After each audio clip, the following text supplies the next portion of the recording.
Esto es Ruanda, un paraíso de 1000 colinas, el país en el que nací. Hace 30 años, cuando yo tenía 2 años, aquí se cometió un genocidio. Asesinaron a mis padres y gran parte de mi familia.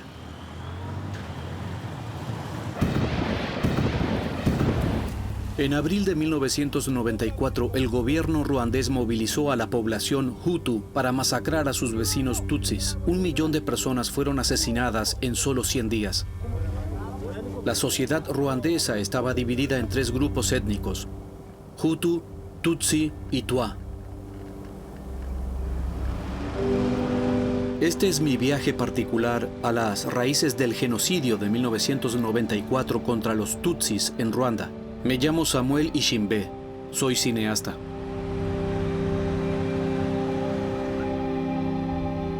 ¿Por qué mataron a mis padres? Sabía que los mató la milicia, pero no por qué. De niño pensaba que fue por la guerra. Pero a los 13, 14, 15 años, comencé a preguntar a mi familia y a leer libros. Y empecé a entender que los mataron por su etnia, porque eran tutsis. Si hablamos el mismo idioma, si compartimos cultura y país, ¿qué nos llevó a diferenciarnos? ¿Cuál era nuestra identidad antes de que alemanes y belgas colonizaran Ruanda a finales del siglo XIX? ¿Quién nos dividió en tutsis, hutus y twa? ¿Fuimos nosotros mismos o fue el colonialismo?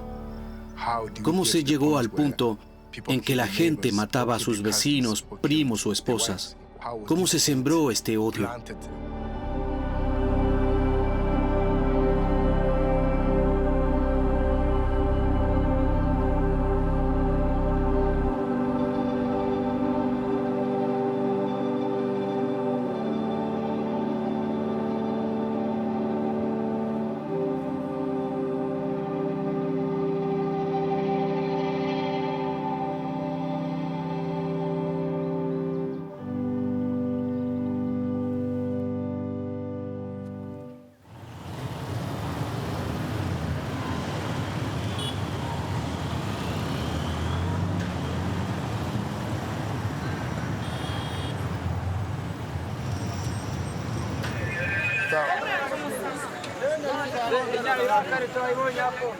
¿Dónde estás? ¿Con qué autobús llegas? ¿Estás en el grande?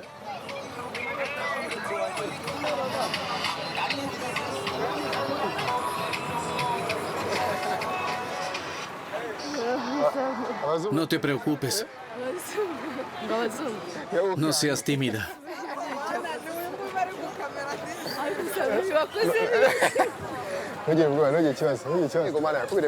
Esta es Beata. Fue mi niñera durante el genocidio. Cuidó de mí y de mi hermano pequeño, Daniel. Ella nos salvó. Encontró a los 2 niños y escapó con ellos. Acababan de asesinar a sus padres.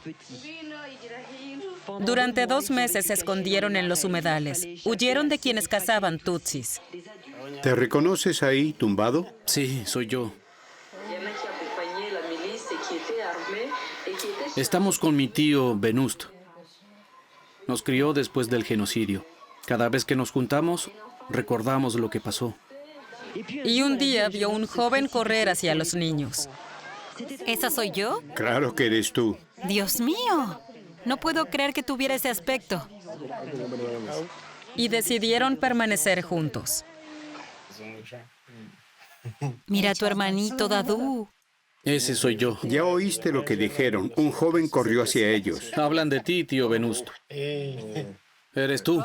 Y este es Dadú. Tenía el pelo muy largo, lo que daba un aspecto muy tutsi. Se lo cortamos. ¿A Dadú? Sí, a Dadú. Tenía también el cuello largo.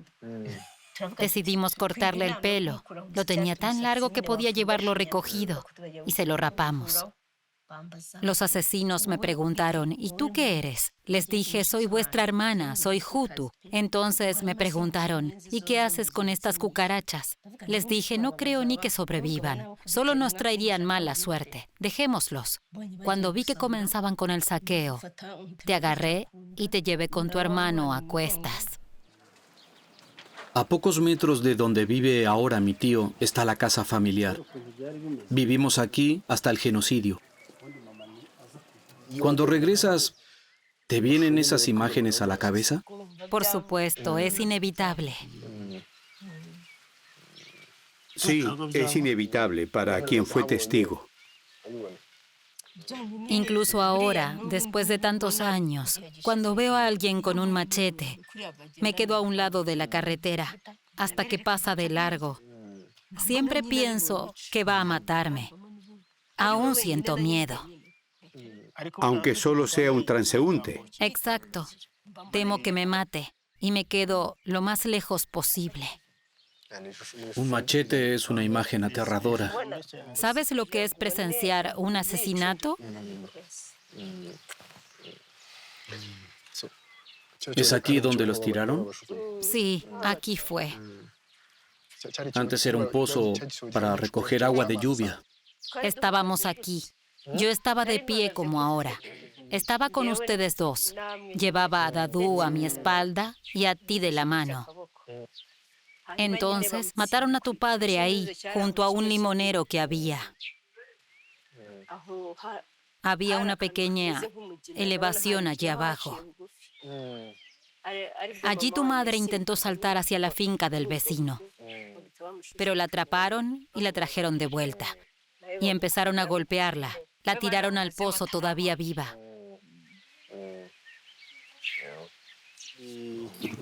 8 años después, los cuerpos de mis padres fueron exhumados para enterrarlos en el memorial del genocidio de Kigali.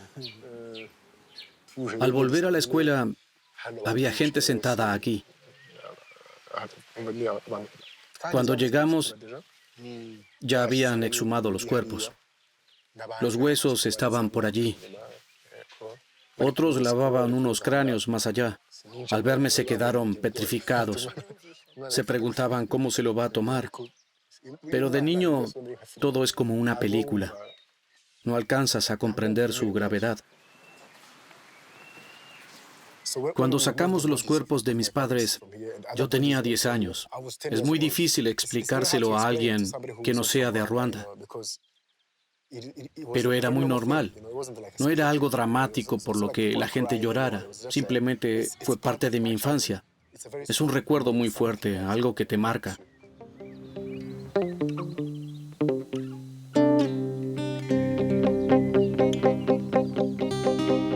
Cuando mataron a nuestros padres, Beata escapó conmigo y con mi hermano.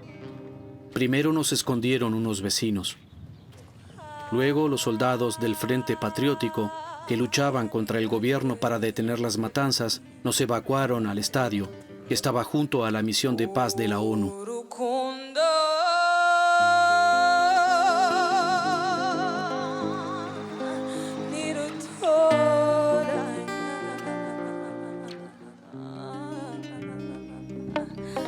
Hoy, el antiguo jefe de la misión de paz de la ONU en Ruanda hablará en un festival para jóvenes de Kigali. Quiero conocer al general canadiense que podría haber detenido el genocidio si el mundo le hubiera escuchado. Fue comandante de la misión de Naciones Unidas en Ruanda durante el genocidio de 1994. A pesar de la retirada de la ONU, él y un pequeño contingente permanecieron en Ruanda para proteger a los refugiados. Demos la bienvenida al escenario al teniente general Romeo Dallaire.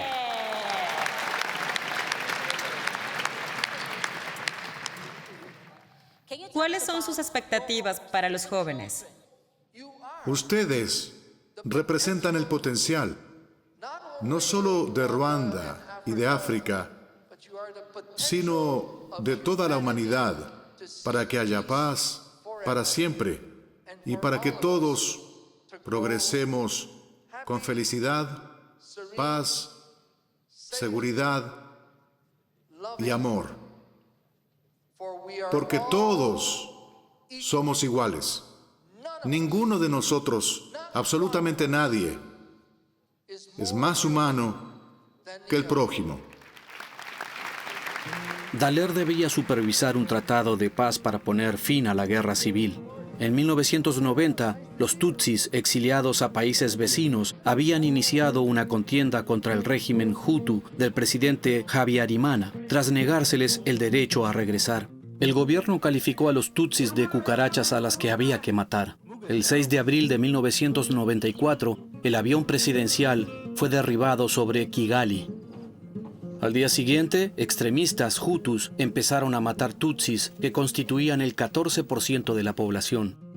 También asesinaban a Hutus, que se oponían a la matanza.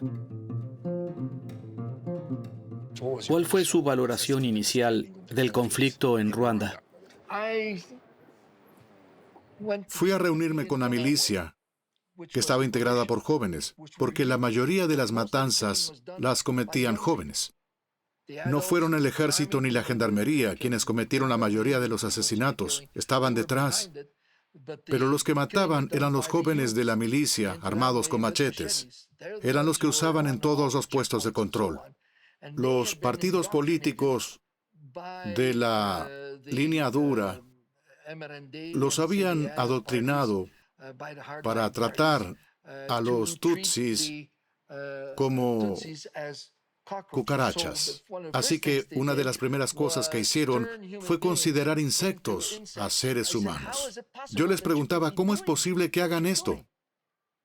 Esta matanza, estos asesinatos. Y ellos me decían, ¿cómo puede venir y acusarnos? Ustedes los blancos, ustedes los europeos, destruyeron a millones de africanos. También nos esclavizaron y lo hicieron durante siglos. Así que no vengan a decirnos que somos salvajes y todo lo demás, cuando quienes iniciaron esta clase de destrucción de personas son ustedes. En enero de 1994, 3 meses antes del genocidio, Dallaire informó a la ONU de que el gobierno ruandés estaba entrenando a milicias para que fueran capaces de matar 1,000 tutsis cada 20 minutos. Pero la comunidad internacional se negó a actuar. Salí con la firme conclusión de que no se trataba a todos los seres humanos por igual. Habíamos puesto 67,000 soldados en Yugoslavia y a Ruanda solo se destinaron 450. Nunca conseguí las tropas que necesitaba. Se limitaron a decir, vamos a ver qué pasa. Y si se matan unos a otros, será una cuestión tribal, porque así es África. Ese fue su gran argumento, el tribalismo. Pensaron, durará un par de semanas, matarán un puñado de gente y luego entraremos, pondremos algo de dinero y quizás las cosas mejoren.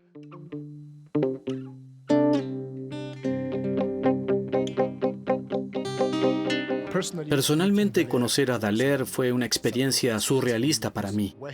Su misión, su cuartel general, estaba a unos 10 minutos a pie de donde vivía mi familia.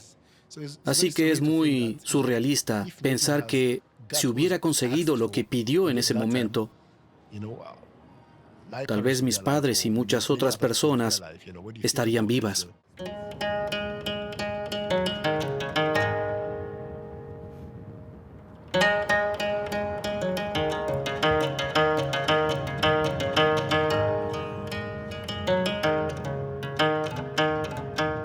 Nos dirigimos a Chivilira.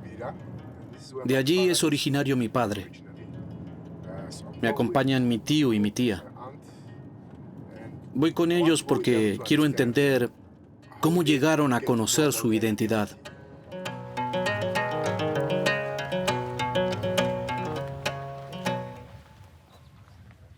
¿Mi padre estudió aquí? Sí. Fue al instituto después de acabar sexto.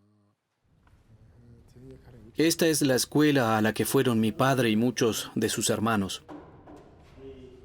Hoy volvemos aquí con mi tía María, la primogénita de la familia de mi padre, y su hermano pequeño, el tío Venust. Eran 11 hermanos. Solo 3 sobrevivieron al genocidio. De pequeño no sabía nada de Hutus y Tutsis. ¿Cuándo fueron conscientes de su etnia? ¿Cuándo lo supieron?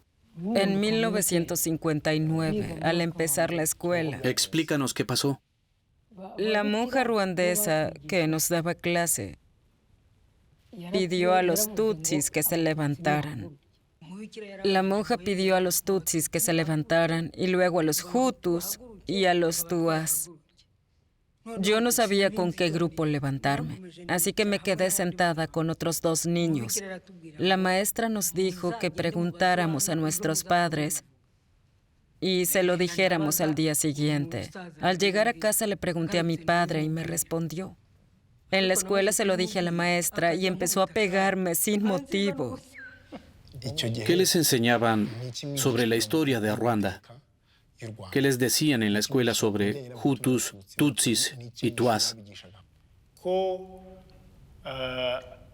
Nos enseñaban que los Hutus, a los que llamaban la gran mayoría Hutu, habían sido oprimidos por el imperio Tutsi. De niños, en la calle nos intimidaban, diciéndonos que el rey Tutsi solía recorrer el país a hombros de la gente. Nos enseñaban cosas así. En mi clase solo éramos 2 Tutsis y nos pegaban mucho. Nos pegaban sin razón alguna o se inventaban un motivo para pegarnos. Normalmente nos hacían sentar en las últimas filas. Era allí donde la maestra nos hacía arrodillar. Así.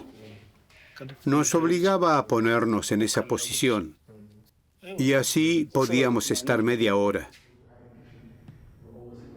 Mi tío es muy inteligente, muy inteligente.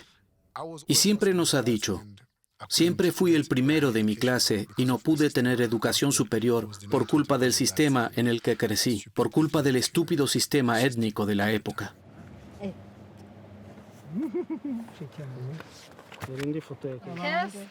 ¿No es la mamá de Sam? ¿La conocías? Sí, claro. Recuerdo su cara. Esta es la mamá de Sam. De camino a la tierra de mi padre, algunos viejos vecinos aún recuerdan a mi familia. ¿Todos murieron? Todos. Este es el papá de Sam. Aún era joven. Este es mi padre. Y este es mi tío. Como ven, es mucho más joven. De todos los miembros de la familia que aparecen en esta foto, mi tío es el único que sigue vivo.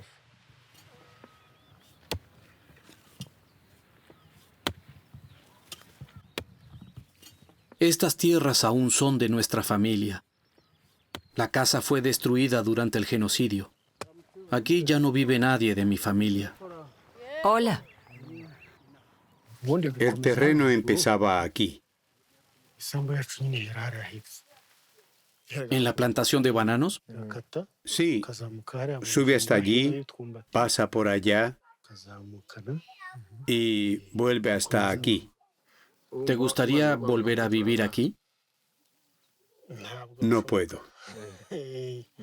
Me resulta imposible. Me trae demasiados recuerdos. Es lo que te decía antes. Sería lo último que haría en esta vida. Sería la última opción. Solo si no tuvieras a dónde ir.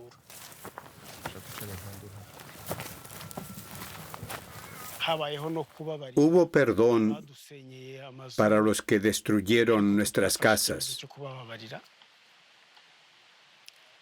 Decidimos perdonarles para que nuestros corazones encontraran la paz y pudiéramos seguir viviendo. Creo que en Ruanda hay mucho pragmatismo. Es seguir adelante o morir. Y creo que es lo que él hizo. Eligió vivir. pero no todo el mundo es capaz. No sé si yo hubiera tenido la misma fuerza para perdonar, no lo sé.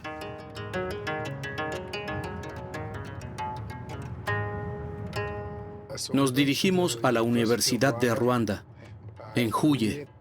Quiero hablar con algunos historiadores para entender la cuestión de las identidades Hutu, Tutsi y Twa, cómo las definían y cómo las percibía la sociedad ruandesa antes del colonialismo.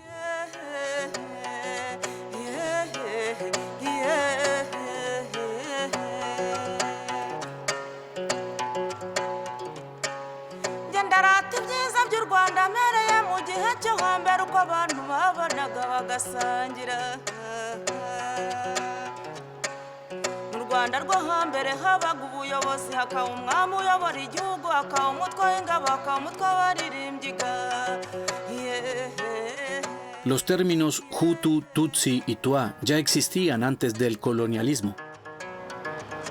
Alrededor del 1% de los ruandeses se autodenominaban Twa. Los colonizadores los definían como pigmeos, nativos que vivían aquí antes que los Hutus y los Tutsis.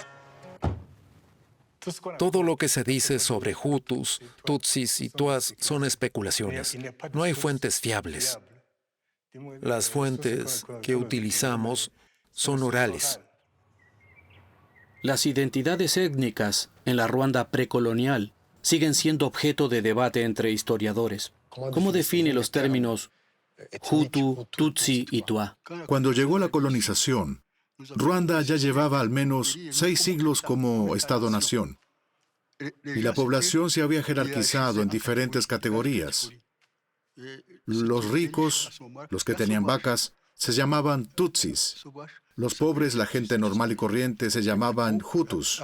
De hecho, Hutu significa pobre.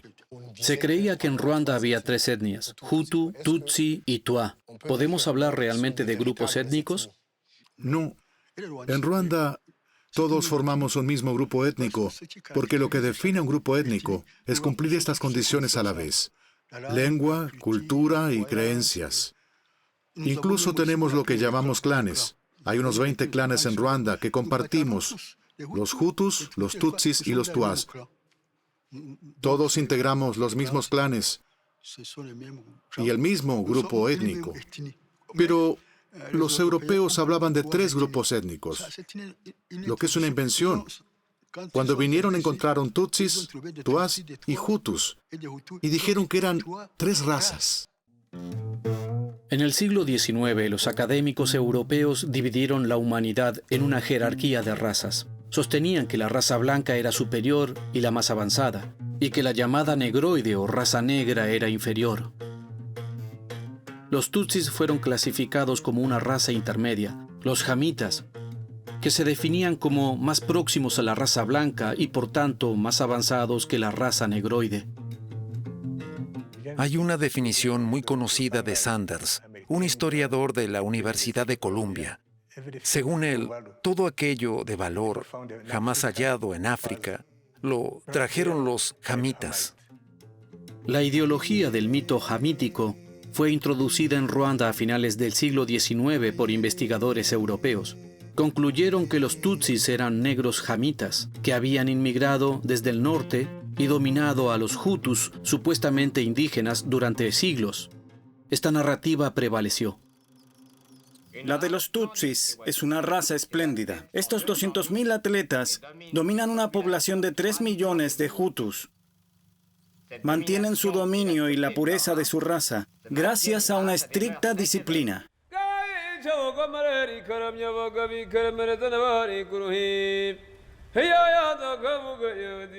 Empiezo a entender cómo el colonialismo redefinió las identidades de los ruandeses, pero quiero saber cuál era la identidad ruandesa previa al colonialismo.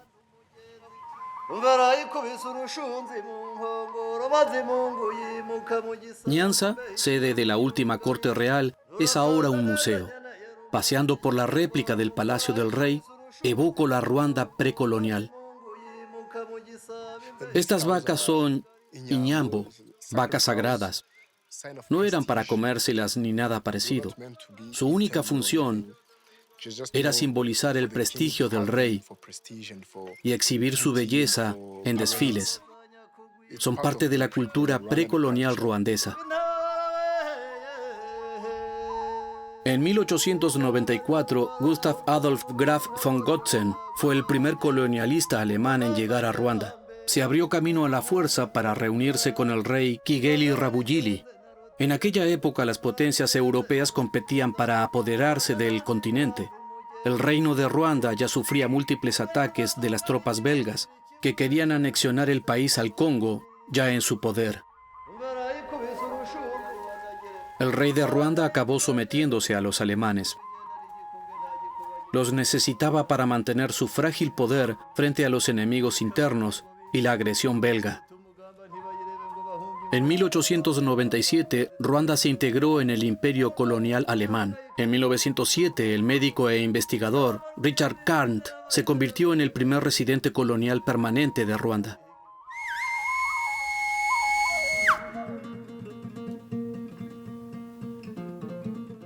Cuando Kandt o von Gotzen llegaron aquí, creo que quedaron fascinados y un poco obsesionados por todo lo que veían.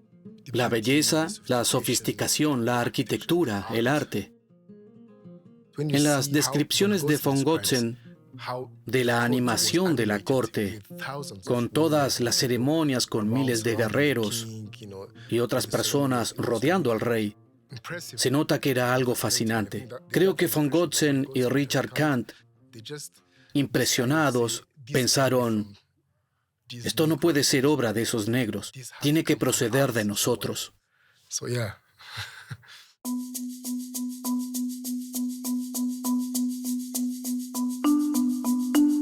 En la escuela aprendimos que el colonialismo empezó con los alemanes. Y el mejor lugar para investigar el colonialismo alemán es la Casa Kandt, un museo en el centro de Kigali. La casa se construyó en la época colonial alemana y lleva el nombre de Richard Kandt, aunque no hay pruebas de que viviera realmente allí. A medida que recorro la exposición, me doy cuenta de que Kandt fue una figura central en la colonización del país. Estudió la cultura, la lengua y la geografía ruandesas e influyó mucho en la percepción occidental de Ruanda. La exposición se está modificando para hablar más del racismo y los efectos de colonización y menos de los colonizadores. ¿Por qué tenemos hoy un museo suyo en Kigali, en la Ruanda independiente? No podemos ocultar la historia del país. Nunca. Por eso hoy tenemos un museo. Cuando se habla de colonialismo, por supuesto, enseguida se percibe el lado negativo. ¿Acaso los alemanes se portaron bien con los ruandeses? ¿Por qué hay una estatua de Kandt? El propio museo lleva el nombre de Kandt, por eso decidieron poner su estatua. Pero si oyes los comentarios de los visitantes, a nadie le gusta la estatua. ¿Por qué no? Dicen que era un colonizador, que por qué tenemos que tenerlo aquí. En la mayoría de los países latinoamericanos, demolieron todas las estatuas que tenían. Y hay gente que piensa que deberíamos hacer lo mismo. Unos meses después de nuestro rodaje, se hicieron planes para retirar la estatua de Kandt en Kigali durante la primavera de 2024. Nadie invitó a venir a los alemanes. Vinieron a imponer y a exigir este territorio para el Kaiser y para el Imperio Alemán.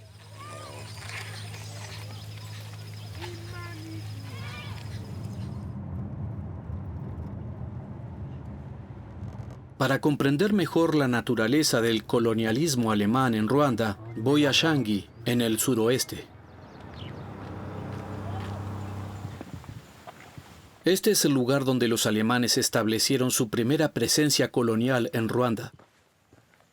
Esta fue la primera residencia de Richard Kandt, llamada Bergfrieden. Hoy el propietario del terreno es un ciudadano alemán. Tiene un museo personal de Kandt. ¿Qué opina de Kant como persona? ¿Quién es Kant para usted? Creo que fue quien le abrió a Ruanda las puertas al resto del mundo. Introdujo el café, introdujo el primer correo, introdujo el dinero, etc. ¿Cree que los colonizadores alemanes tenían una buena relación con el rey? Era una relación muy amistosa. Musinga, el rey de aquella época, respetaba mucho al señor Kant y el señor Kant también lo respetaba a él. Así que se convirtió más o menos en el consejero de Musinga en muchos aspectos. La mayoría de los historiadores no describen esa relación de forma tan positiva. Hablando me doy cuenta de que el propio Manfred estuvo a punto de morir en el genocidio. Era un objetivo de la milicia y sobrevivió porque unos ruandeses lo ayudaron a huir al Congo por el lago Kivu. Como sabemos, en el genocidio mataban a los tutsis. ¿Por qué querrían matar a un alemán? No solo asesinaban a los tutsis, también a quienes simpatizaban con ellos. Asesinaron a mucha gente que tenía cierta relación con los tutsis o que simplemente era rica. Mataron a hutus por los ingresos que les daban sus vacas y sus tierras. El 29 de abril, el alcalde organizó una misa católica en la iglesia de Shangi, en la que se dio gracias a Dios porque ya no había tutsis. ¿Fueron a dar gracias a Dios porque ya no había tutsis? Sí, porque ya no existían. Mucha gente, incluso gente joven, aún cree que la colonización tuvo aspectos positivos, como que trajo la medicina. Pero al mismo tiempo, la colonización se llevó muchas cosas. Para cualquier africano o para cualquier persona cuyo pueblo haya sido colonizado, es repugnante pensar que todavía existe esa idea de que en realidad nos hicieron un favor.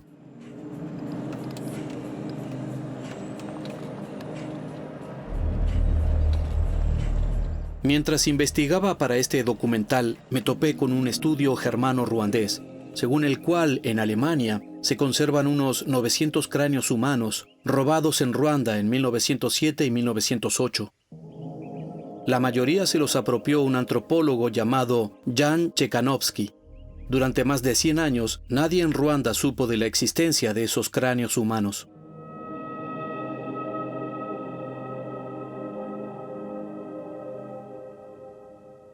Ciechanowski y su equipo se enteraron por los misioneros de que los muertos se enterraban en cuevas, al menos aquí, en el norte de Ruanda. Con la información que les dieron, sabían exactamente a qué lugares tenían que ir para recoger todos esos restos humanos, y apenas tuvieron que excavar porque estaban en cuevas. ¿Es una cueva antigua? Sí, muy antigua. Estamos en Burera, en el norte, donde se robaron muchos de los cráneos. Quiero saber si los lugareños conocen estos hechos. Hay quien dice que personas blancas, alemanes, vinieron a Burera hace más de 100 años, que entraron en las cuevas y se llevaron los cuerpos de ruandeses a Europa sin decir nada. Querían medirlos. ¿A Europa? Sí. ¿Para medirlos? No lo sé. Si lo supiera, lo diría. ¿Nunca oíste nada? No. Dices que los sacaron de las cuevas y se los llevaron. Quizá lo hicieron en secreto y por eso nadie lo sabe. En aquella época se creía que si no se veía la tumba de alguien, esa persona no hallaba descanso, que seguía viva, vagando. Fue interesante conocer la opinión de la gente al respecto.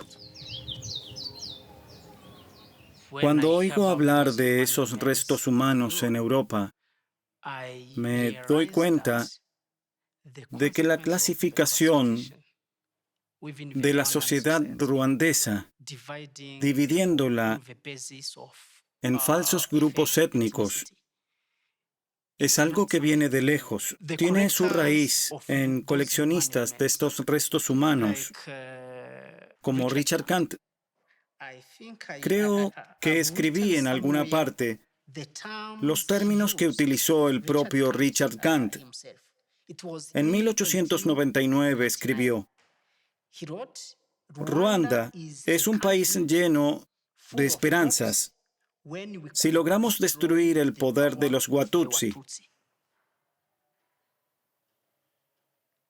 Así que, como vemos, esto es algo que Kant escribió 2 años después de su llegada a Ruanda.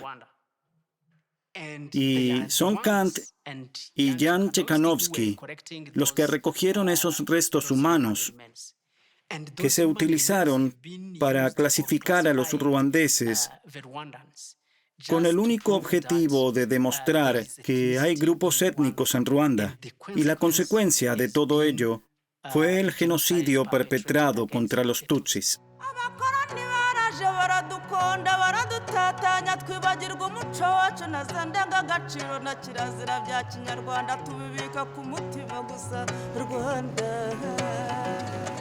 La división en lo que se consideraban etnias, Hutu, Tutsi y Twa, causó mucha destrucción en Ruanda, la pérdida de vidas y prácticamente el genocidio. Es un tema muy delicado. Estoy aprendiendo mucho sobre cómo se destruyó mi identidad, cómo surgió esta división. Gran parte de los registros históricos están en Europa, en Bélgica y Alemania. Así que mi próximo paso será ir allí y verlo con mis propios ojos.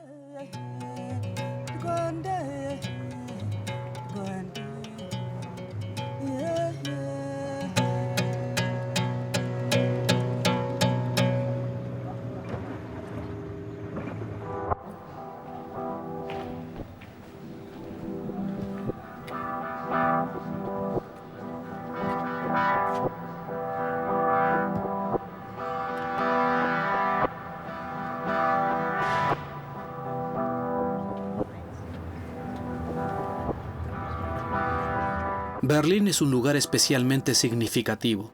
Aquí tuvo lugar en 1884 y 1885 la Conferencia del Congo, en la que África se dividió como un pastel y se entregó a las potencias coloniales. Las teorías raciales eran muy populares, también en el Museo Real de Etnología. El director de los departamentos de África y Oceanía, Felix von Luschan, indicó a los investigadores que se apropiaran de más de 9.000 restos humanos de las colonias, la mayoría cráneos, pero también esqueletos completos. ¿Con qué objetivo se recogían restos humanos en Ruanda? Se analizaban las lenguas, la cultura material, la cultura inmaterial y el aspecto físico de las personas. Se trataba de definir razas y compararlas para luego decir, bien, esta raza emigró por allí y se mezcló con esa otra raza. Esa era la idea general. Y por supuesto, se estableció una jerarquía racial. ¿De qué manera cree que sentó las bases para la creación de las etnias? Ya existía la idea de la teoría jamita, y al tomar restos humanos y separarlos en Hutus, Tutsis y Twas, partiendo de la información que hubiera disponible, que podría ser errónea, se estaban poniendo los cimientos para una futura separación en etnias. Eso es lo que hizo Richard Kant, sin importar que la realidad fuera muy distinta. Ciechanowski escribió incluso que no veía una línea clara entre Hutus, Tutsis y Twas. ¿Cree que hubo una responsabilidad directa de los antropólogos alemanes y de los estudios durante la época colonial, especialmente de Kant y de otros investigadores? ¿Tuvieron que ver de alguna manera con las divisiones étnicas que condujeron al genocidio? Sin duda. Fue entonces cuando se sentaron las bases de algo que posteriormente tuvo continuidad y se adoptó legalmente. Sí, estoy convencido de ello. Chekanovsky no solo envió cráneos de Ruanda a Berlín, también se llevó moldes obtenidos de personas vivas.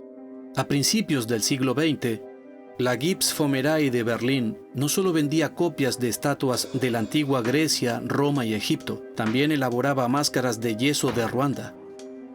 Hoy están escondidas en un depósito y nunca se han expuesto.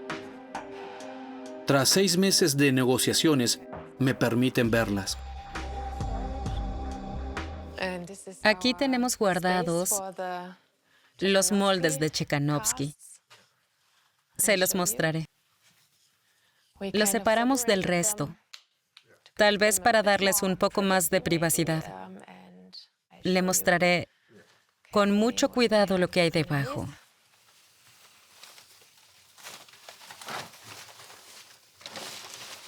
Chekanovsky fue a África Central para investigar sobre las diferentes tipologías y razas. Recogió muchos materiales, como sabemos, incluidas estas 35 máscaras faciales de yeso, como prueba de las distintas razas. Intentó recoger diferentes tipologías en yeso para mostrarlas en Europa a otros antropólogos. Von Lushan esperaba con mucha expectación el cuaderno de viaje de Chekanovsky y dio un gran valor a los moldes. Los moldes de yeso como estos se convirtieron en pruebas materiales para demostrar la existencia de diferentes razas. ¿En qué circunstancias cree que se hicieron estas escayolas? ¿Piensa que se hicieron con el consentimiento de la gente? Creo que es un capítulo muy oscuro de la historia de nuestra colección. Y también veo una gran responsabilidad en la Gipsfommerei, porque como taller de fabricación de copias en yeso, facilitamos, por así decirlo, la difusión de ideas racistas en el mundo. Se trata de una herencia difícil para nosotros. Es un hecho que tenemos que afrontar. Y creo que yo personalmente, como curadora, tengo la responsabilidad de ocuparme de estos moldes. ¿Qué opina usted de estas máscaras? Bueno, son muy expresivas. En esta primera máscara vemos la incomodidad en la cara. Incluso en esta se percibe esa incomodidad. Es como si se estuviera mordiendo el labio. Es muy impactante. La expresión dice mucho. Cuando miraba los moldes de yeso, intentaba imaginarme a mí mismo en una aldea en 1908, viendo a un hombre blanco venir hacia mí y ponerme algo en la cara. Incluso si lo pidió amablemente, es imposible que la experiencia fuera agradable. Es necesario mostrar cosas como estas, porque si no, ¿cómo vamos a saber qué suceden?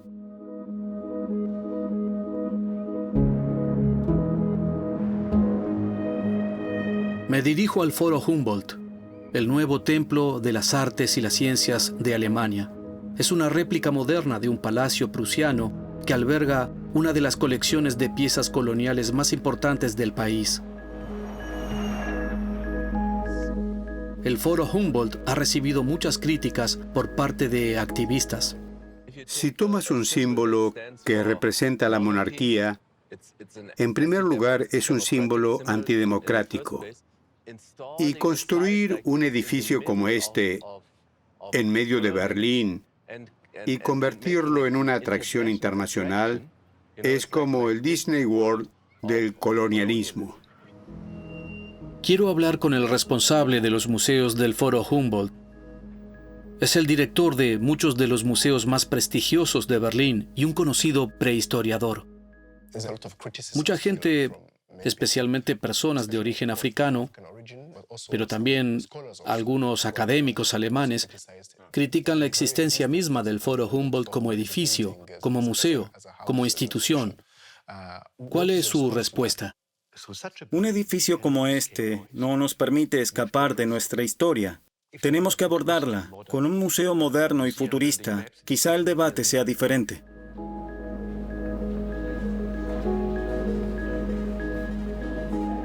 La parte africana de la muestra me decepciona bastante. Aunque el museo tiene un concepto de exposiciones temporales en las que representa diversas regiones del mundo, no hay ni una sola pieza de Ruanda expuesta, pero en el depósito descubro algo sorprendente.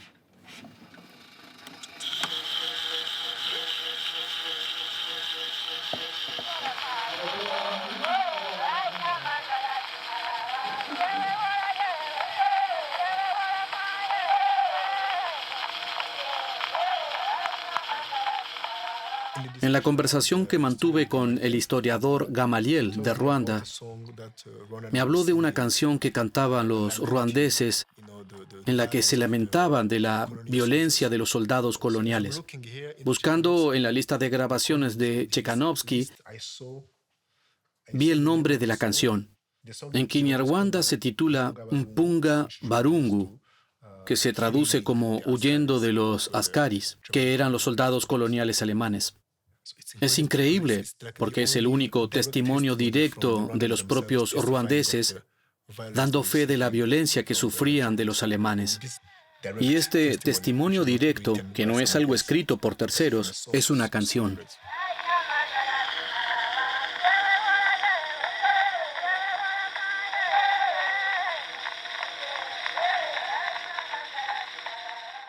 Hay conversaciones con el gobierno ruandés, por ejemplo, sobre una posible devolución de estos restos humanos. No se trata de excavaciones arqueológicas con tumbas de hace miles de años, sino de cementerios de comunidades vivas. Y las personas que lo hicieron abrieron las tumbas y sacaron los cráneos. Normalmente solo el cráneo, porque para estos estudios raciales se buscaba determinar tipologías con cráneos. El resto del cuerpo no era importante porque no permitía detectar razas. Tenemos claro que investigar la procedencia de estos restos humanos tiene como único sentido devolverlos a los países propietarios o comunidades correspondientes. Muchos historiadores en Ruanda señalan con el dedo a los alemanes por ser los primeros en introducir las teorías raciales. Así que quiero preguntarle si cree que de alguna forma se puede responsabilizar a Alemania del genocidio de Ruanda en 1994. En cierto modo sí, porque formularon esa división entre Tutsis y Hutus, la teoría jamítica. Pero el genocidio ocurrió 100 años después, por lo que hay que preguntarse qué pasó en medio. Así que la cuestión es otra. ¿Era inevitable que la división que los alemanes introdujeron en Ruanda llevara a un genocidio 100 años más tarde?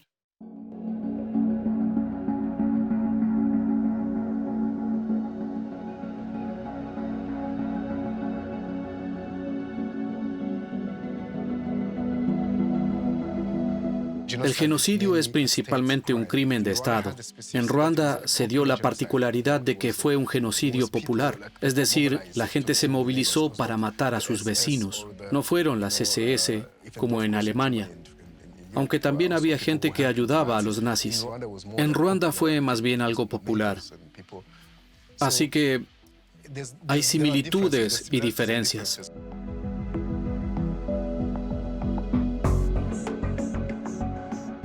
La propaganda en Ruanda fue idéntica a la que se hizo respecto a los judíos en Europa. Se les llamaba serpientes o ratas. O se decía, ellos tienen toda la riqueza, hay que eliminarlos o nos quitarán nuestras tierras y nuestro dinero. La propaganda es muy similar. Creo que no es conveniente comparar sufrimientos, pero es importante que un país estudie su historia con todas sus particularidades. Tenemos la historia del nazismo, también tenemos la historia del colonialismo. Hay que tratarla, por supuesto, con el respeto que merece. En Berlín aprendí más cosas sobre el colonialismo alemán en Ruanda. El siguiente paso será entrevistar a Ana María Brandstätter, antropóloga cultural en la Universidad de Maguncia. Lleva 20 años investigando sobre el terreno y también ha enseñado en la Universidad de Ruanda. Me muestra una fotografía tomada en Ruanda en 1906. Sirvió de base para una ilustración en la que se manipularon las diferencias físicas para demostrar que Tuas, Hutus y Tutsis eran razas distintas. Tienen casi la misma altura, pero aquí... Así se crean los estereotipos. Es muy evidente. Es la creación de la racialización. Es aterrador. Por supuesto. Es espantoso. Porque bastaron unas pocas pinceladas. Y con eso ya se hace una clara Diferenciación. Ya tienes 3 razas. Y esto es algo muy extendido. Era algo popular y la gente lo veía. Es una manera de crear una imagen. Creo que muchos alemanes todavía piensan que los Hutus, los Tutsis y los Tuas son 2 o 3 grupos distintos. A mí me han preguntado, ¿puede decirme si es un Tutsi o un Hutu? Y yo respondía, ¿qué pregunta más extraña y racializada me está haciendo? ¿Cree que estas ideas de clasificación son de algún modo precursoras del genocidio de Ruanda? Bueno, un genocidio no es un fenómeno automático. Tienes que decidir matar a tu vecino. Por supuesto, ya hay cierta situación, una situación de violencia, una situación de guerra, lo que ya crea un escenario. Pero esta violencia colonial no desemboca automáticamente en la violencia postcolonial, como el genocidio contra los Tutsis. No matas a un vecino porque piensas que es Tutsi o Hutu. Matas a un vecino porque él, tu vecino, es alguien a quien no consideras un ser humano.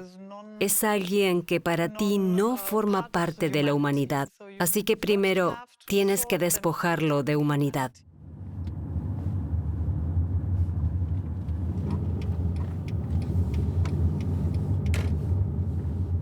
Para digerir toda esta información, decido ir a Essen a visitar a mi suegra, Esther, y a su segundo marido, Helmut.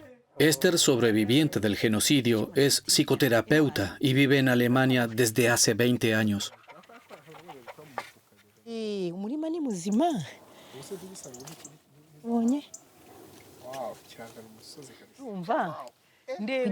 Hay que hablar. Es necesario. No hay que evitarlo. Pero ¿cómo hablar de forma adecuada? El silencio es peligroso. Pero hablar también puede ser peligroso. Lo importante es cómo se habla de ello. Intentemos pensar en cómo lograr que las cuestiones de Hutus y Tutsis no sigan viéndose como un problema o vuelvan a serlo. ¿En qué momento estamos? Hay muchas bodas que se cancelan por motivos étnicos. Hay un Tutsi que se casó con una Tutsi y luego descubrió que ella era Hutu. Al final, los jóvenes son las víctimas. Por suerte, no creo que estos casos sean la mayoría, pero es algo que llevará varias generaciones. Llevará tiempo. Ahora voy a hablar por mí. Como psicoterapeuta, que es mi ámbito, tengo que sanar. Tengo que aceptar que mataron a mis padres, a mis hermanos y a mi marido, pero estoy aquí. ¿Cómo permanecer cuerdo? ¿Cómo no volverse loco después de eso? Lo que es realmente terrible en el caso de Ruanda es que no se mataba con armas de fuego, sino sobre todo con machetes. Y eso implica mirar a los ojos de la víctima, que además era alguien a quien habías visto antes. Así que creo que es una imagen muy difícil de olvidar. Y no está bien ver a todos los Hutus como asesinos. También debemos luchar contra eso. Siento que es nuestra responsabilidad como sobrevivientes. Enseñemos la verdad a los niños. Enseñémosles a no odiarse. ¿Por qué odiar? Los niños no saben lo que es un Hutu y un Tutsi. Merci.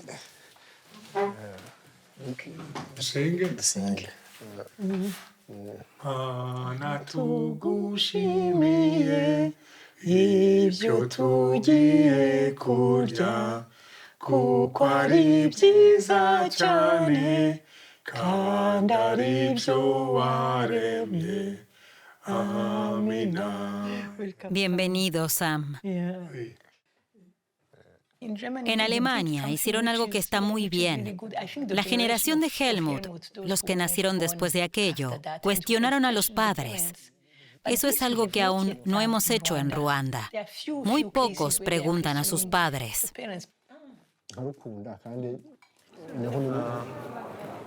A nivel familiar aún existe. Podría pasarle a mis hijos. Me pasó a mí de niño. Les pasó a mis padres cuando eran niños. Podría pasarme a mí otra vez. En mi caso era muy joven, no lo vi. No recuerdo el genocidio ni lo que ocurrió antes. Pero hablar hoy con alguien que lo vivió siendo adulto te da una perspectiva diferente.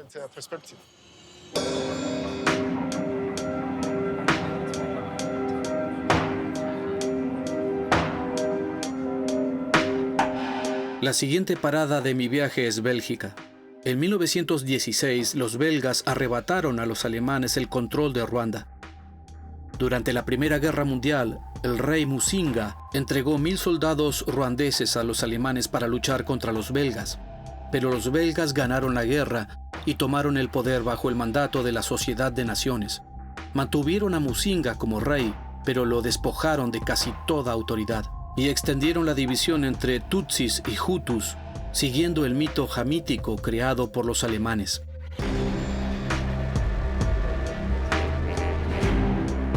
Dantes Singhisa, historiador ruandés, investiga en Bélgica el dominio colonial en Ruanda. ¿Oprimían realmente los Tutsis a los Hutus? Los verdaderos responsables de la exclusión de los Hutus del poder y de los privilegios del país no fueron los dirigentes Tutsis ni el rey de Ruanda. Fue más bien la administración belga durante su mandato. Dantes me muestra documentos que prueban cómo los belgas impusieron una política racista en Ruanda. Primero favorecieron a los Tutsis y marginaron a los Hutus. A partir de 1928, solo los Tutsis podían ser jefes. Todos los jefes Hutus fueron sustituidos por Tutsis. Dice, podemos sustituir este Hutu por un Tutsi inteligente.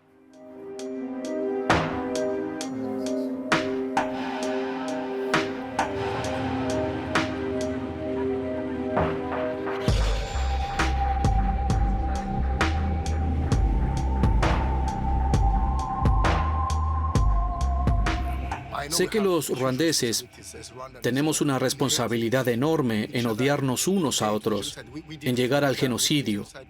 Nosotros lo hicimos, nadie más. Pero el odio y la ideología del odio es algo que se cultiva, especialmente en la época colonial belga. Quiero ver por mí mismo qué hay de cierto y si es algo que realmente se implementó para enfrentar a las personas entre sí. Eso de divide y vencerás, como se suele decir.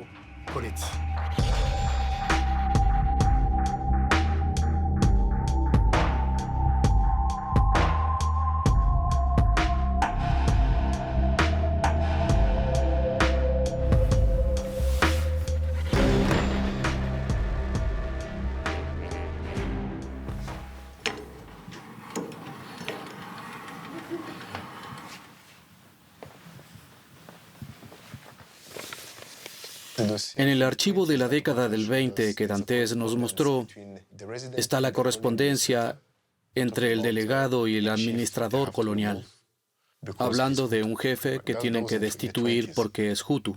Eso fue en los años 20. Dicen que deben sustituirlo por un Tutsi porque no es inteligente. Es el momento en el que realmente cambiaron la forma tradicional de gobierno de Ruanda. En 1931, los belgas depusieron a Musinga, que se negó a bautizarse y a colaborar más estrechamente con ellos. Su hijo asumió el poder. Hay unos documentos sobre la destitución de Musinga.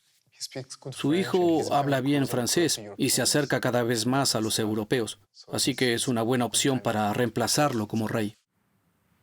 En 1932, Bélgica introdujo un documento de identidad que cimentó la división racial. Desde entonces se era permanentemente Tutsi, Hutu o Twa. Antes era algo dinámico. Musinga podía convertir a alguien de Hutu a Tutsi. Con el documento de identidad ya no se podía cambiar. Raza, Tutsi. En este mapa muestran a los Hutus como si vivieran separados de los Tutsis. Un auténtico disparate.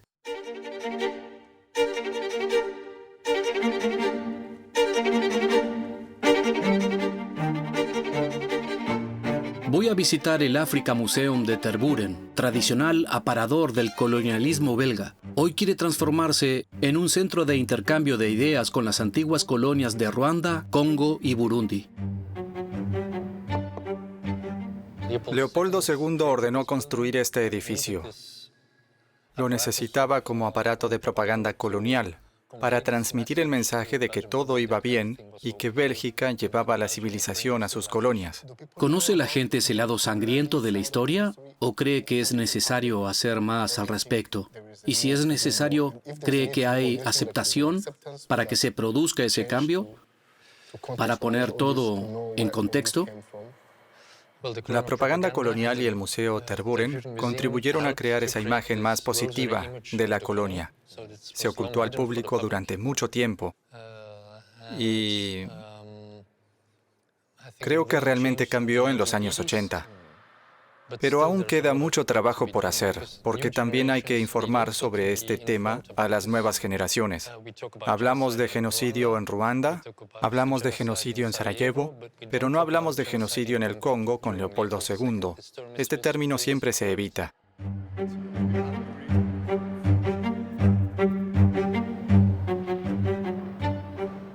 ¿Qué entiende alguien que visite esta exposición? Nada. Si no sabes nada de Ruanda, aquí no vas a aprender nada. Solo se ofrece un video de 1 minuto del rey belga de visita en Ruanda saludando. Y algunos periódicos de los años 50. No hay nada que hable de la política segregacionista que Bélgica impuso en Ruanda. Así que realmente no enseña nada. Es como un dormitorio lleno de pósteres. No enseña nada.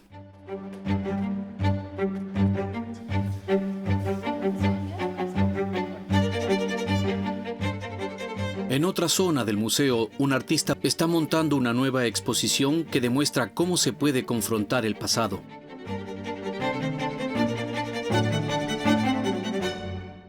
En el museo hay miles de fotografías.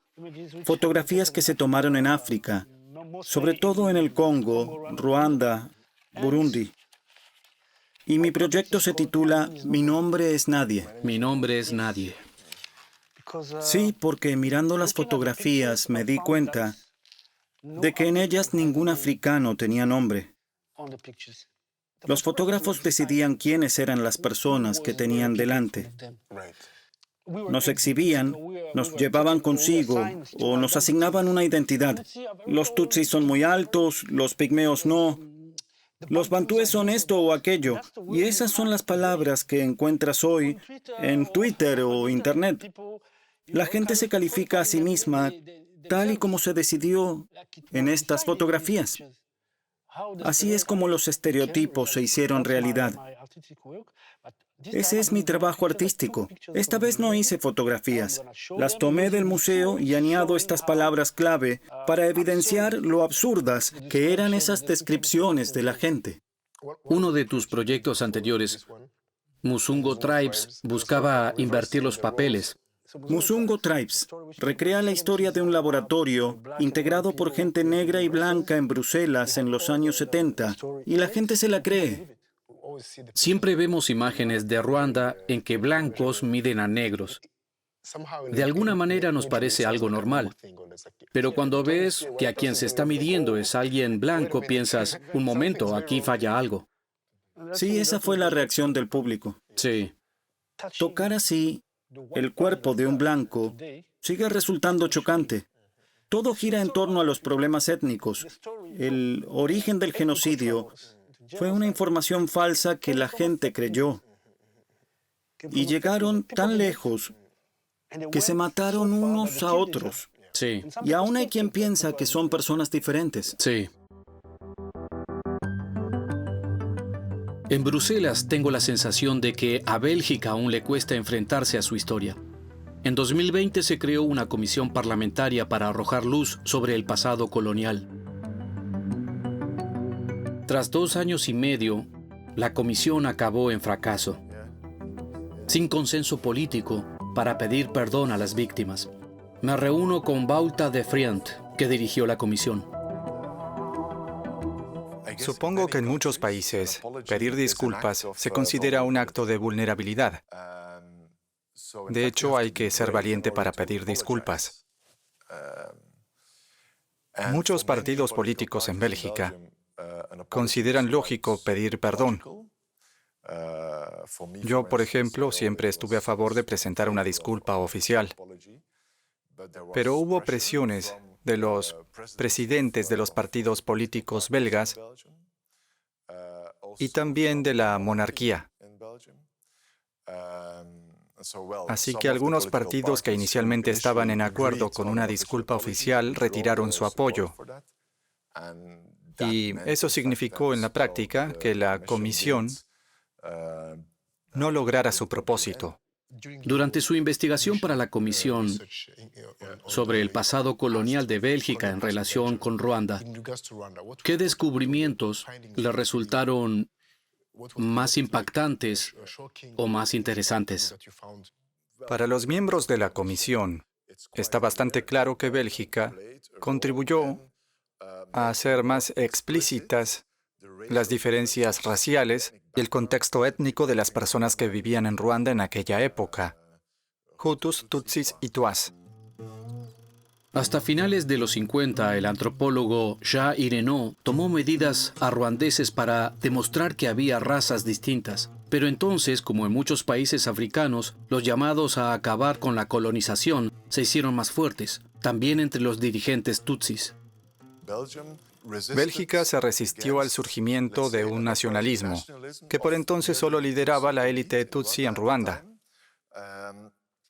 y empezó a impulsar la discriminación, a apoyar a los Hutu únicamente como forma de lograr sus propios objetivos, persiguiendo su propio interés como potencia colonial. En 1959, Grégoire Kayibanda, un nacionalista Hutu, dirigió lo que llamó la Revolución Hutu. Culminó en una violencia que provocó el exilio de más de 100.000 tutsis a los países vecinos. En 1961 se abolió la monarquía tutsi. Tras un referéndum, Ruanda se convirtió en una república dominada por los Hutus y se independizó en 1962. Kayibanda se convirtió en el primer presidente. Su gobierno excluyó a los tutsis de todo poder político y militar.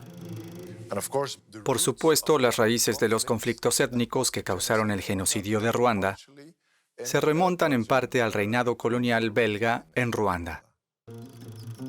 En 1973, Kayibanda fue destituido por su jefe del Estado Mayor, el general Juvenal Habyarimana, que prometió la paz a la minoría tutsi. Sin embargo, los excluyó aún más de la educación y la función pública. El número de refugiados tutsis en los países vecinos crecía y Habyarimana les negaba el derecho a regresar.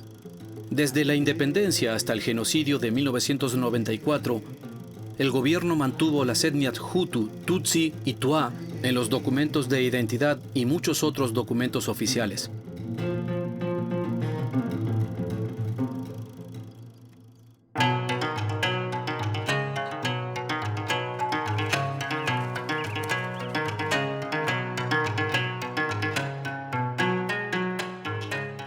Me impactó saber que no se trata de un error inocente por parte de las potencias coloniales, sino que en realidad hubo una intención sistemática de inculcar esta ideología y dividir a la gente hasta lograr que creyeran que eran diferentes.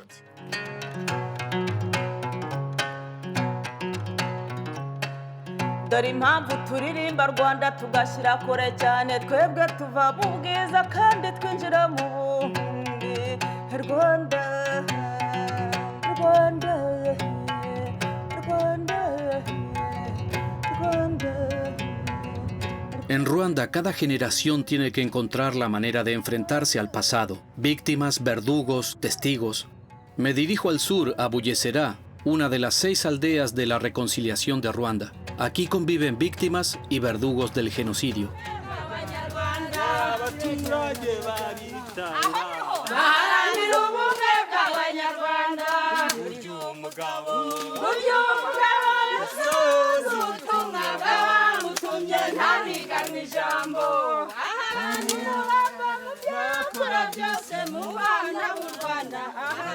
Nemeye y Laurence crecieron juntos.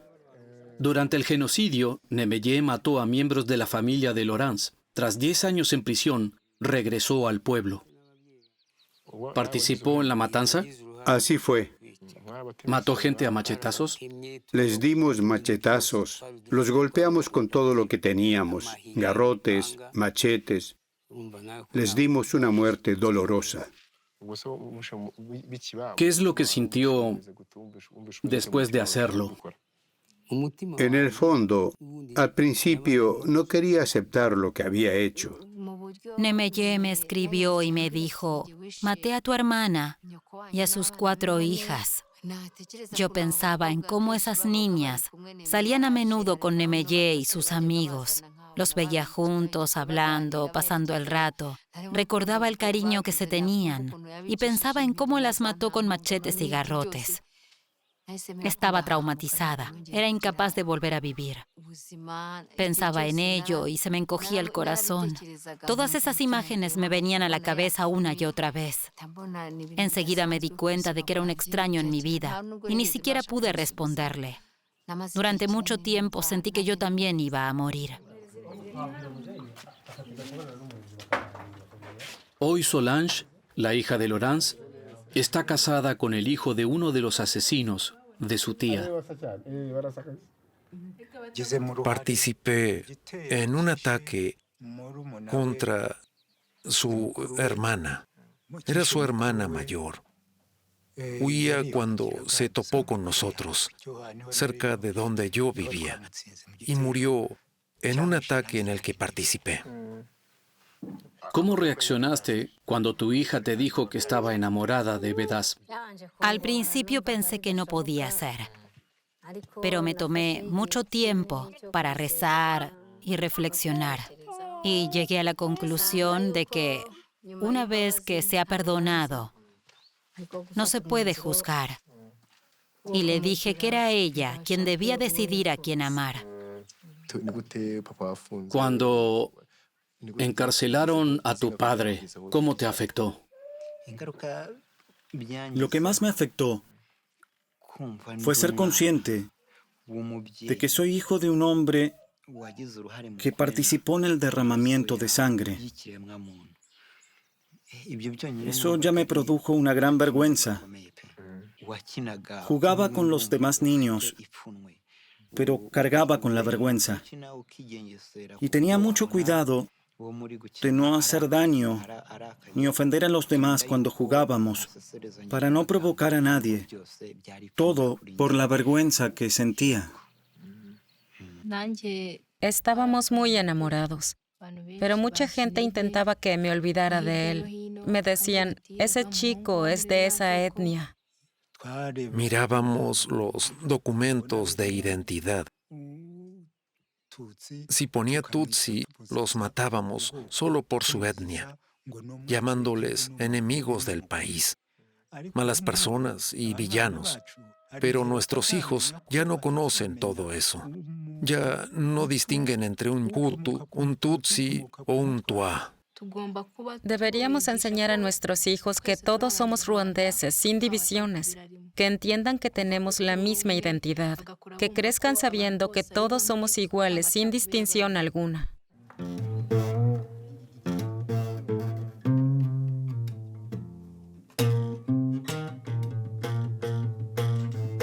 A poca distancia de la aldea se encuentra el memorial del genocidio de la iglesia de Nyamata.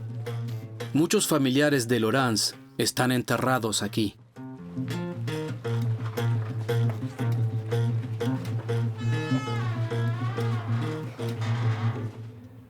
Aquí murieron más de 10.000 personas. Hay más de 45.000 personas enterradas en fosas comunes, entre las que fueron asesinadas aquí y otras cuyos cuerpos se hallaron en diferentes zonas de Nyamata. Tras el genocidio, los sobrevivientes intentaron recoger los cuerpos de nuestra gente que estaban esparcidos. Había muertos en las calles, en los campos, por todas partes, y los trajeron todos aquí. Me llamo Lorance Nyongira y también soy una sobreviviente del genocidio contra los Tutsis en 1984.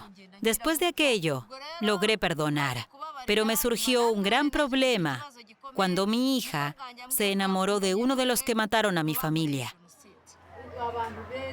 ¿Qué creen que se puede hacer para que algo así no vuelva a ocurrir? Lo único que se puede hacer para que jamás se repita el genocidio es que nuestros padres que sobrevivieron intenten seguir adelante y nos expliquen que todos somos ruandeses sin enseñarnos ideologías equivocadas, ni el odio, ni ver a los demás como Hutus, Tutsis o Tuas. Nuestros padres deberían curar primero sus heridas y luego enseñarnos lo mejor para poder progresar. Me reúno con Giselle Oldorf, antropóloga germano-ruandesa. Su proyecto de investigación se centra en los planes de futuro de los jóvenes ruandeses. Como tantos otros de nuestra generación, perdió familiares en el genocidio. ¿Qué es esto? Estos son los cimientos de la casa de mi abuela. Aquí pasé mi primer año y medio de vida. La primera vez que volviste con tu madre y ella vio cómo el lugar en el que había pasado su infancia estaba completamente destruido. ¿Cómo reaccionó? Por la mañana paseamos un poco por el pueblo y las lágrimas empezaron a brotar. Se echó a llorar.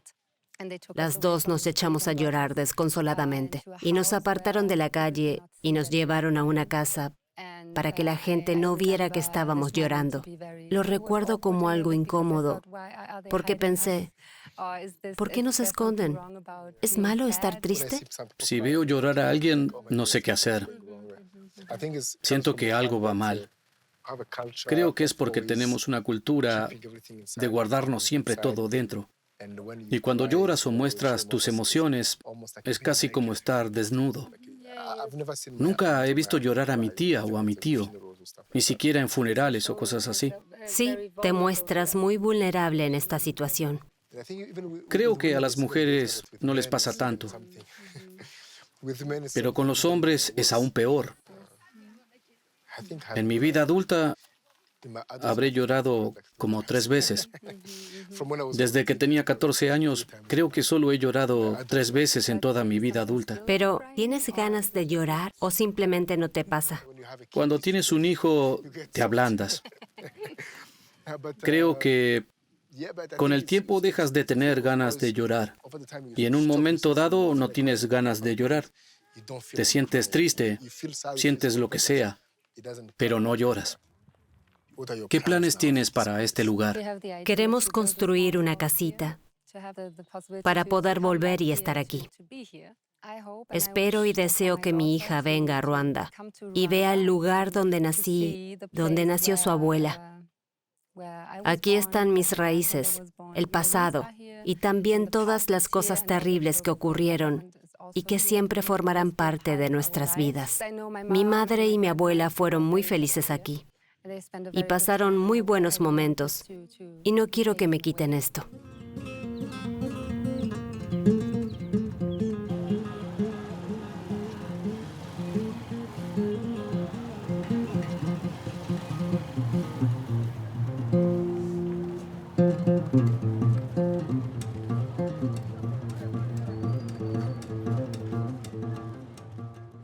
Generaciones de adultos se odiaban entre sí. Los Hutus odiaban a los Tutsis y viceversa. Los adultos enseñaron a sus hijos a odiar a otros niños si no pertenecían a su grupo. Esta lectura me hizo pensar en otro aspecto del que no se habla mucho: la mayoría silenciosa de personas de origen mixto. Aquel día me quedé petrificado. Casi me puse a llorar en la clase. Ayer era un sobreviviente del genocidio y hoy soy hijo de un presunto genocida. En su libro, Fiston Muduchamura describe cómo creció en una familia de sobrevivientes del genocidio. Pero todo cambió cuando supo que su padre no era Tutsi, sino Hutu, acusado de colaborar con los asesinos. Te avergüenzas porque no puedes compartir tus vivencias. Estás siempre atrapado en el medio. No puedes odiar a este o aquel porque tú eres las dos cosas. ¿Cómo reaccionaron, por ejemplo, amigos tuyos que solo conocían a tu madre y te consideraban un superviviente? ¿Hubo algún caso así? Hoy en día, la gente no quiere hablar de este tema porque saben que cada uno se lo toma de forma muy diferente. Saben que sigue siendo controvertido. Que tu padre asistiera a encuentros para matar tutsis hizo que te odiaras a ti mismo. ¿Qué supuso para ti? Cualquier niño quiere que se lo asocie con un héroe. Ninguno quiere que se lo vincule con un villano. Oyes todas esas historias heroicas de los soldados del ejército patriótico y quieres tener que ver con ellos, hasta que llegas a la adolescencia y descubres que quizá tu padre era un villano y te avergüenzas. No podía decírselo a nadie hasta que publiqué el libro. Creo que somos la generación de transición entre los que estaban convencidos de que había Hutus y Tutsis y los que no. A la generación Z no le importan tanto esas cosas. Y estamos entre ambas generaciones.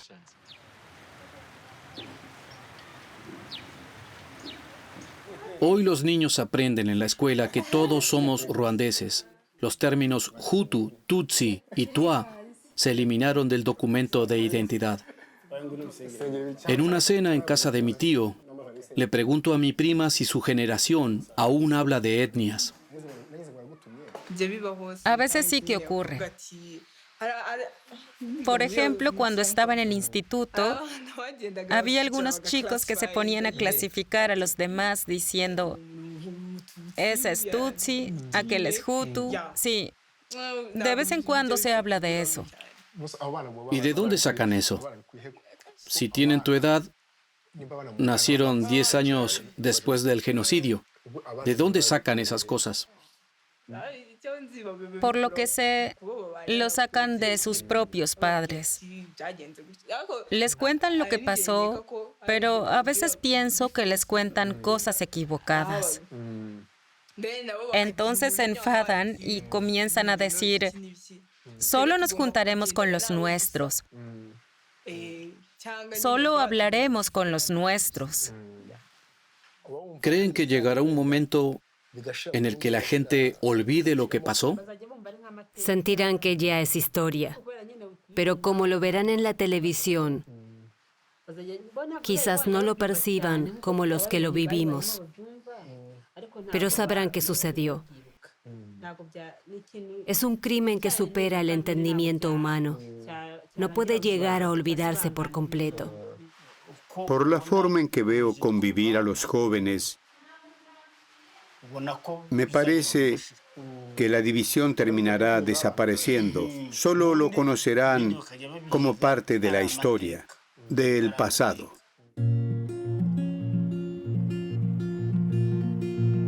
Si piensas en la familia de mi padre, por ejemplo, de 11 personas, solo sobrevivieron un hombre y 2 mujeres. Si en 1994, en Kigali, yo hubiera sido un hombre Tutsi, muy probablemente estaría muerto.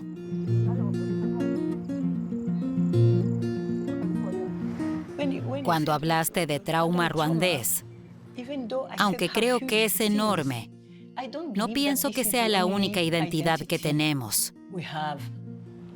Y eso es muy importante. La gente no debe soportar ese peso. Sanar es posible. La historia de Ruanda no es solo Hutus, Tutsis o Tuas. Es más que eso. Lo más importante para nosotros es saber quiénes éramos antes de que alguien viniera y nos enseñara algo diferente. Tras descubrir que nuestra historia fue tergiversada, nos corresponde a nosotros dar forma a una nueva sociedad.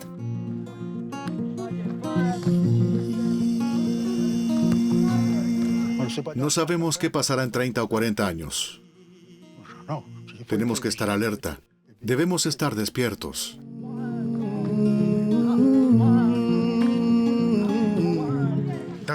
Para mí, lo más importante es no castigar a nadie, que nadie se avergüence, es volver a ser quienes éramos.